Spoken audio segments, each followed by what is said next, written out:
Well, there's so many memories of being with Ed over the years. Ed always felt, it's like the cover of a book. You do the proper sign and it would create a lot of attention, and that's what we've been doing for many years. And he hired wonderful sign writers, show card writers, and different backgrounds from different countries, and Harold Spiegelman and Charlie Brody and Wesley Boston from Ireland. Some of them were just self-taught. They just to make a living, and just had a natural creativity, as I guess most artists have, and they would come up with some wonderful signs, and Ed being the subject, it was easy because he never minded. The more they would poke fun at him or poke fun at the store, then Ed loved it. Ed always considered Charlie Brody a genius. And we've still got some of his signs from over a half a century ago that he did in the store when Ed, born of humble parents, and that. It's a great one. He was a real genius. They weren't just show card writers.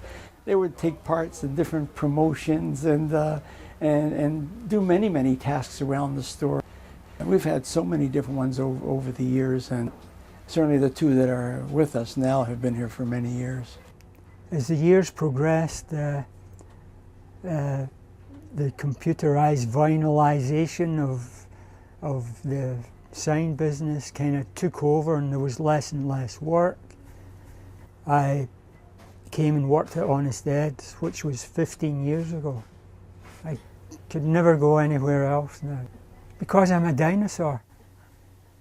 Well, it's our identity. The signs are our identity. It separates Honest Ed's from all the other retailers. You can go to other retailers, and economically, what we do does not make sense. But I think, like Ed and David always says, if we start to make sense, we may be in trouble. So it's sort of dying off. Nobody does it on the scale that Mr. Mirvish, has done it and still does it to today. At one time, we had 7 sign painters here.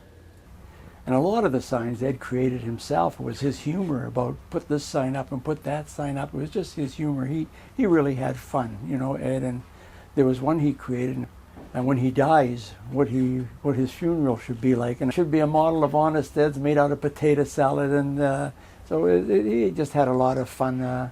Ed would say, use any color you want for the prices, as long as it's red. Yeah, he loved it was just vibrant to him. A great color. These are ones that Wayne did in the 60s. This is an ad from 1959. So there you have line drawings, you see. That's we would have to draw them ourselves. Of course, everything today is all digital, so it's certainly easy today, but this is all done by hand. All created by hand. It's just the basic kind of slash, we call it. It's just a quick freehand style. Something along this size, you do 70, 80 of them each day. Everybody's is a little different. The way they finish off the letter, they may look the same, like with Dougie and myself, they may look the same lettering, but if you really look closer, you can see the difference in brush strokes and how they finish them. When I was first learning, I didn't really know how to space, so I'd end up with a lot of space at the end, so I just put a little star there. Oh, they're wonderfully all original. They're real pieces of art. It's a lot of fun, and it's not just retailing, but it's a fun business we're in. A lot of wonderful memories.